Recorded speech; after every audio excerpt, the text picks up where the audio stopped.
On the occasion of World Elephant Day, we are in conversation with Honorable Minister of Environment, Forest and Climate Change, Shri Bhupendra Yadav, who is also the Minister of Labour and Employment. Sir, जैव विविधता संरक्षण के लिए भारत की रणनीति क्या रही है?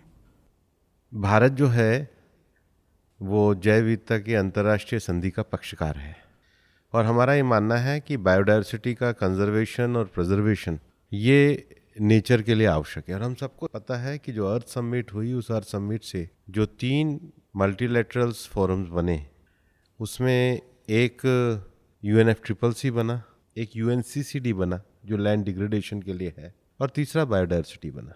उसी के अनुरूप भारत ने बायोडायवर्सिटी एक्ट बनाया और अभी वर्तमान पार्लियामेंट के सेशन में हमने बायोडायवर्सिटी एक्ट को संशोधन भी किया, क्योंकि हम चाहते थे कि भारत की जो एक मेडिसिनल परंपरा रही है जिसको हम आयुर्वेद कहते हैं, उसमें अंतर्राष्ट्रीय स्तर का कोऑपरेशन बढ़ना चाहिए, अनुसंधान बढ़ना चाहिए और कैपेसिटी बिल्डिंग भी बढ़नी चाहिए। उसके साथ ही साथ एक लंबे समय से भारत में हमारे फॉरेस्ट ड्वेलर्स, ट्राइबल्स, आयुर्वेद में काम करने वाले लोग, उनकी जो परंपरा है, उनका जो प्राकृतिक संसाधनों पे जो उनके राइट्स हैं, उनका जो ABS शेयरिंग है वो बढ़ना चाहिए। और पिछले दिनों जो मॉन्ट्रियल कॉप हुआ और उसमें दुनिया भर की 30x30 के प्रिंसिपल को जैव विविधता के संरक्षण के लिए किया गया, भारत ने उनको पूरी तरीके से समर्थन दिया। मॉन्ट्रियल कॉप में भारत ने एक लीडिंग देश के रूप में भूमिका निभाई और भारत में भी हमारे जो बायोडायवर्सिटी अथॉरिटी है, उसके माध्यम से हम हर ग्राम का एक बायोडायवर्सिटी रजिस्टर बना रहे हैं। 5 जून को जो प्रधानमंत्री जी ने मिशन लाइफ का कॉल दिया था, उसमें हमने मेरी लाइफ पे भी इन बायोडायवर्सिटी रजिस्टर को प्रस्तुत किया था और मेरा मानना है कि बायोडायवर्सिटी के प्रिजर्वेशन और कंजर्वेशन प्रधानमंत्री जी के मिशन लाइफ के बहुत नज़दीक है। सर, भारत में हाथियों के लॉन्ग टर्म पॉपुलेशन ट्रेंड का क्या भविष्य है? देखिए, दुनिया के 70% एलिफेंट जो हैं वो भारत के अंतर्गत है, एशियाटिक। और हमारे जो एलिफेंट्स कॉरिडोर हैं उनको हम बढ़ाने के लिए पूरी तरीके से प्रतिबद्ध हैं। पिछले साल तक कुल मिलाकर हमने देश में 33 एलिफेंट रिजर्व्स घोषित करे। हमने प्रोजेक्ट नेशनल टाइगर और प्रोजेक्ट एलिफेंट का आपस में कोलैबोरेशन भी किया है। जिस तरीके से हम टाइगर का एस्टिमेशन करते हैं, एलिफेंट का भी एस्टिमेशन का विषय है, लेकिन एलिफेंट जो हैं वो कंटिन्यू मूविंग की ओर रहते हैं, उनके कॉरिडोर्स हैं। अभी जो ज़्यादातर जिस प्रकार से एक्टिविटीज़ बढ़ी हैं वो कॉरिडोर पे कॉन्फ्लिक्ट का विषय आया है। सबसे बड़ा विषय जो है वो रेलवे लाइन के साथ है। तो WII के साथ मिलकर के हमने लगभग देश में ऐसे हॉट स्पॉट चिन्हित किए जहाँ से एलिफेंट कॉरिडोर के रूप में जाते हैं। मिटिगेशन प्लान के नाते हमने रेल लाइन के साथ इस प्रकार का बनाया, एक भूमि का स्ट्रक्चर तैयार किया है जिसमें एलिफेंट का मूवमेंट उस रेलवे लाइन से हो जाए, रेलवे लाइन को भी नुकसान ना हो और उनके मूवमेंट को भी नुकसान ना हो। उसी के साथ साथ हमने इसका एक अवेयरनेस का कार्यक्रम भी करा है। एलिफेंट एक ऐसा प्राणी है जो झुंड में रहता है, जिसमें बहुत आत्मीयता होती है। वो सामान्यतः किसी को नुकसान नहीं पहुंचाता है। जो बहुत नुकसान पहुंचता है वो जो टस्कर उसमें होता है, अलग हो जाता है इस ग्रुप से, उसका नुकसान होता है। इन सब विषयों के लिए अवेयरनेस के लिए, उसकी प्री मूवमेंट की इंफॉर्मेशन देने के लिए, अलार्मिंग सिस्टम के लिए हम लोग काम कर रहे हैं। और एलिफेंट तो हमारे गौरव का भी प्रतीक है, तो उसका संरक्षण होना चाहिए। और एलिफेंट मूवमेंट का अर्थ है, अगर आपकी बायोडायवर्सिटी अच्छी है तो एलिफेंट का मूवमेंट भी उतना अच्छा होता है। सर, भारत में हाथियों के विभिन्न इको रीजन्स हैं। इनमें से कौन से ऐसे लैंडस्केप्स हैं जहाँ पे हाथी सबसे ज़्यादा दिखाई देते हैं? लैंडस्केप के कारण तो अगर आप उत्तराखंड में चलेंगे तो उत्तराखंड में हमारा राजाजी पार्क बहुत अच्छा लैंडस्केप है। उनका एक लैंडस्केप है जिसमें हाथियों का मूवमेंट झारखंड से निकल के बंगाल के बांकुरा, पुरुलिया होता हुआ और उड़ीसा तक जाता है। तीसरा एक जो कॉरिडोर है वो हमारा साउथ का है, तो हमारे बांदीपुर में भी मिलते हैं, मधुमलाई में भी मिलते हैं और वायनाड तक भी जाते हैं, जो पूरा है। ऊपर अगर वेलिंगडन वगैरह देखेंगे तो वहाँ भी हाथियों के मूवमेंट बहुत हैं। और इन सारे मूवमेंट्स में नॉर्मली ओवरलैपिंग भी है, जहाँ टाइगर कंजर्वेशन है वहाँ हाथी कंजर्वेशन है। नॉर्थ ईस्ट में भी हमारे अरुणाचल वगैरह में बहुत हाथियों के मूवमेंट है। तो इन सब को हमने इंटीग्रेशन के माध्यम से जोड़ा है ताकि हमारी अप्रोच में स्कीम्स का भी आपस में एक दूसरे के साथ समन्वय हो और रिच बायोडायवर्सिटी के साथ जो हमारा रिच वाइल्ड लाइफ है वो भी प्रोटेक्ट हो। सर, प्रोजेक्ट टाइगर और प्रोजेक्ट एलिफेंट को अब मर्ज कर दिया गया है, तो इसका प्रभाव दोनों प्रजातियों पर क्या पड़ेगा?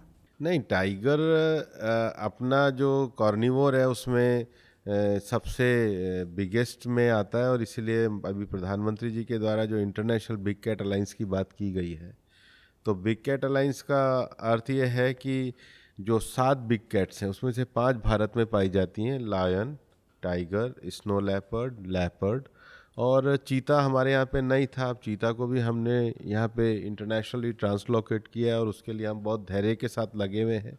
ये एक 5 साल लंबा प्रोजेक्ट है। मैं इसमें सबके सहयोग की अपेक्षा भी करता हूँ, कम से कम सबके दुआओं की भी अपेक्षा करता हूँ। हमारे लोग बहुत मेहनत से लगे, और जो 2 बिग कैट्स हैं वो हमारे यहाँ नेचुरली नहीं पाए जाते, वो जगुआर और प्यूमा है। पर दुनिया के 97 देशों में ये जो बिग कैट्स पाए जाते हैं, ये वहीं पर हैं जहाँ बायोडायवर्सिटी सबसे अपने हाईएस्ट स्तर पे है, क्योंकि प्रे एरिया तभी सुरक्षित रहता है जब बायोडायवर्सिटी सुरक्षित रहती है। और टाइगर और एलिफेंट के मूवमेंट उन क्षेत्रों में भी ज़्यादा है जहाँ से हमारी ट्रिब्यूटरीज भी निकलती हैं। तो ये हमारी टेरिटरी की रक्षा नहीं करते, हमारी ट्रिब्यूटरी की भी रक्षा करता है। बायोडायवर्सिटी हमारे उसका भी प्रिजर्वेशन और कंजर्वेशन का काम करती है।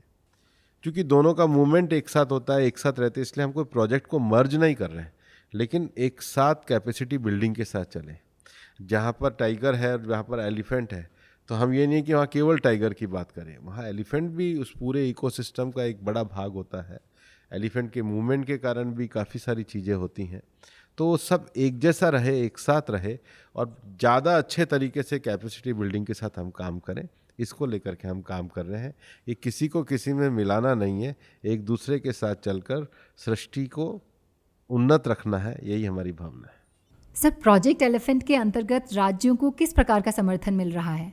राज्यों को हम सहायता दे रहे हैं। पिछली बार हमने 30 ईयर ऑफ टाइगर कंजर्वेशन का प्रोग्राम भी किया है, और हमने, आपको पता होगा, आसाम में काजीरंगा में राष्ट्रपति जी भी आई थी। टाइगर के भी 50 ईयर में बांदीपुर में माननीय प्रधानमंत्री जी स्वयं गए थे, जो ये बताता है कि उनका हमारा वन्य जीवों के साथ और इस प्राकृतिक संरक्षण के साथ कितना लगाव है।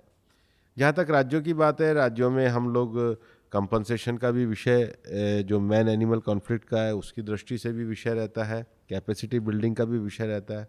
और पहली बार अब हमारी जो टाइगर की और एलिफेंट को लेकर के जो मीटिंग होती है वो उनके रिजर्व क्षेत्र में ही होती है। अभी जैसे 12 अगस्त को भी ये उड़ीसा में ही हमारी है, तो हम राज्यों के साथ मिलकर मैन एलिफेंट कॉन्फ्लिक्ट के लिए काम कर रहे हैं, कैपेसिटी बिल्डिंग के लिए काम कर रहे हैं, ट्रेडिशनल नॉलेज पे काम कर रहे हैं। और हाथियों की पालने की महावतों की एक बड़ी परंपरा रही है, उनको भी हमने इस बार एलिफेंट बोर्ड में स्थान दिया है, ताकि उनके भी एक्सपीरियंस के साथ हम विषय को आगे बढ़ा सकें। सर, रेलवे से संबंधित एलिफेंट डेथ्स एक काफ़ी चिंताजनक विषय है। इससे टैकल करने के लिए सरकार किस प्रकार के कदम उठा रही है? दोनों विषय हैं। कुछ जगहों पे ट्रैक्स को लेकर के है, कुछ जगहों पे ट्रैक्स के साथ डिज़ाइन को लेकर के है, कुछ जगहों में ट्रैक्स को ऊपर से ले जाने का विषय है, कुछ जगहों पे अलार्मिंग सिस्टम के बारे में है, कुछ जगहों में उनके मूवमेंट के अर्ली साइन आ जाए उसके बारे में है, ट्रेन्स के मूवमेंट के साथ उनको जोड़ करके ट्रेन्स के जो गति है उसको रोकने की बात है। ये सारे विषयों पे एक साथ काम कर रहे हैं, और हमारा रेलवे विभाग के साथ एक अच्छे कोऑर्डिनेशन के साथ कार्यक्रम चल रहा है। सर, आपने अभी ह्यूमन वाइल्ड लाइफ कॉन्फ्लिक्ट के बारे में बताया था। इस इशू को लेकर मुख्य इंटरवेंशंस क्या चल रहे हैं सर?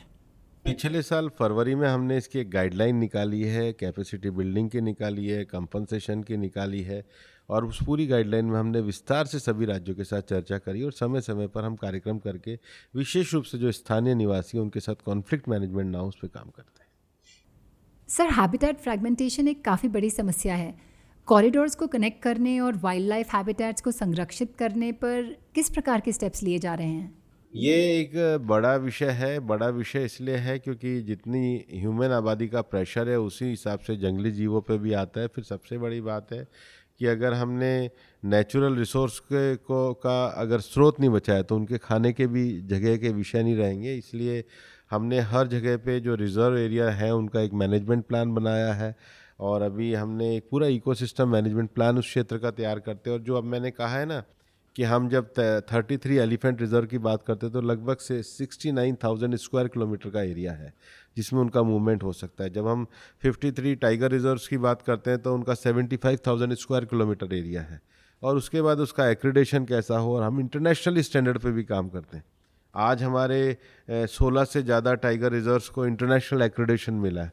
मतलब उसके जितने भी पैरामीटर्स हैं उसको हम पूरा करने का काम करते हैं। और पिछले दिनों एलिफेंट बोर्ड की मीटिंग में भी मैंने कहा है कि सेम पैरामीटर स्टैंडर्ड हमारे होने चाहिए। हाथियों का खाने का जो उनका वेजिटेरियन जो उनका पेड़ है, उसका जो फ्लोरा है, उसका जो कंजम्पशन है, उसका जो सस्टेनेबल यूटिलाइजेशन है, वो सब विषयों को हम देखते हैं। और हमारे जंगलों में भी जो ऐसी प्रजातियां वनस्पतियों की आ गई हैं जो स्वाभाविक यहाँ की नहीं है, उनको भी हम अलग हटाने का उनको हटा करके, जैसे लेंटाना जैसे को हटा करके उनका जो फॉरेस्ट मैनेजमेंट प्लान है उसको हम काम करते हैं। मैं पर्सनली इन चीज़ों को मॉनिटर भी करता हूँ। सर, आपने लोकल कम्युनिटीज़ के बारे में बात की थी, महूत, गज गौरव अवार्ड्स, और किस प्रकार से स्थानीय समुदायों को हाथी के संरक्षण में जोड़ा जा सकता है? देखिए, लोकल कम्युनिटी तो ऑलरेडी एलिफेंट कंजर्वेशन में काम कर रही है, लेकिन जो दिल्ली में बैठे हुए सो कॉल्ड अपने आप को फॉरेस्ट का एकेडमिक समझते हैं, उनको 4 रात उनके साथ जाके रुकना चाहिए। हम यहाँ से बैठ करके नहीं जी सकते हैं, जानवर को नहीं जी सकते। लोगों ने उनके साथ जीवन जिए हैं, संस्कृतियाँ जी हैं, और इसलिए मेरा ये मानना है कि उनसे हमें सीखना चाहिए। ये जो हमें ज्ञान आ जाता है ना कि हम दिल्ली से बैठ करके कुछ किताबों को पढ़ करके एक रोमांटिक तरीके से बता देंगे, ऐसा नहीं है। वो उनका एक बहुत पैशन होता है, लगाव होता है, लाइफ स्टाइल होती है। उनकी लाइफ स्टाइल का सम्मान करके उनसे सीखना चाहिए। सर, ये जो वेटलैंड्स हैं जो प्रोटेक्टेड एरिया नेटवर्क के बाहर आते हैं, इनको प्रोटेक्ट करने के लिए सरकार किस प्रकार के कदम ले रही है? देखिए, वेटलैंड जिस भी सिटी के पास है, अब जैसे दापोरी बिल हमारा वेटलैंड है गुवाहाटी के पास, तो जब ब्रह्मपुत्र का फ्लड आता है तो उसको रोकने का काम करता है। सेम वेटलैंड हमारा एक चेन्नई में है, पर उसमें भी वो सेम फ्लड को रोकने का काम करता है। तो हम कई बार कहते हैं कि फॉरेस्ट हमारे लिए हार्ट का काम करते हैं, पर वेटलैंड हमारे लिए किडनी का काम करती है, प्योरीफिकेशन का काम करती है। केवल शहरों के फ्लड को नहीं रोकती। अब तो मैं तो आपसे एलिफेंट और टाइगर की बात कर रहा हूँ। हमारा इतना बड़े संख्या में माइग्रेटरी बर्ड आता है, नेचर का इतना बड़ा सिस्टम है, और आज तक कोई एक आदमी उड़ना नहीं सीख पाया है, जो एक छोटी सी चिड़िया भी उड़ जाती है। तो उनके भी रूट्स होते हैं, उनके भी अपने उनका भी माइग्रेशन है। जब हम सृष्टि को बनाना चाहते हैं तो हम सारे रूट्स को, सारे माइग्रेशन को करें, लेकिन इसको अपने सस्टेनेबल डेवलपमेंट के साथ कैसे जोड़ें। हमारे वेटलैंड में कई बार तो कई जगह ऐसा भी देखा जाता है कि लोग सोचते हैं वेटलैंड का अर्थ बहुत बड़ी झील है। ऐसा नहीं है। वेटलैंड का अर्थ है 3 फुट 4 फुट पे भी पानी होता है। आप इसका हमारे गोवा का वेटलैंड जा कर के देखिए, सुल्तानपुर का जा कर के देखिए, जहाँ पर पक्षी आता है, फिर पक्षी वो पानी में उसको वो अपना जो भी भोजन वगैरह है उसको लेता है, उसकी जो घास है वो उसका बैठने का एक सिस्टम है, पूरा नेचुरल सिस्टम होता है।